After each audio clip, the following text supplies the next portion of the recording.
Hey guys, let's do some shirring today.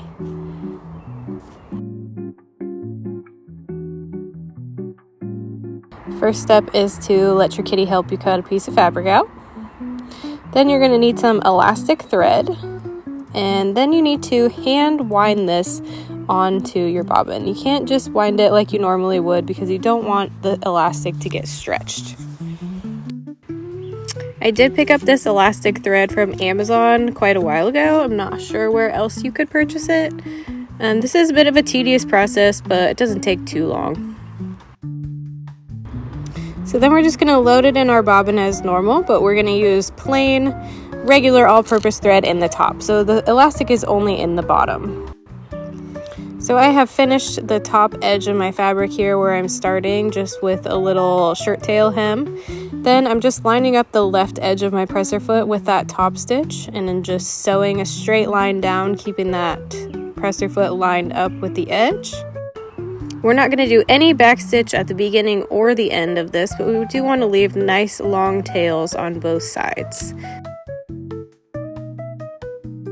You don't want the elastic to get pulled through once you stretch, so having a nice long tail just ensures it doesn't get sucked back in there once you stretch it out.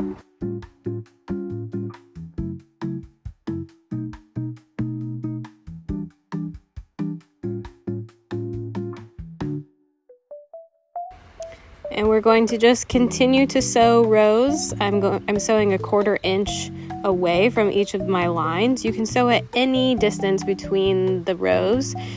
I like the 1/4 inch because I feel like it makes it really nice and clean and gives lots of support. I'm putting this in the back of a dress I'm making, so I just like the thickness the fabric has once you have so many lines of the shirring sewn in.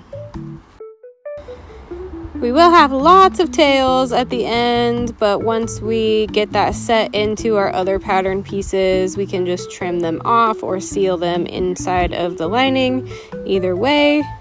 But it does make it easier to not have to worry about the elastic getting sucked through. So make sure you do some tests on your fabric. Depending on the weight of it, it may shrink up more or less. So just do some testing on how much width you're going to need for your pattern piece. Mine was a 16-inch piece and went down to about 7 inches, so a little bit less than half. But all fabrics are going to behave a little bit differently, so just make sure you do some tests before setting out.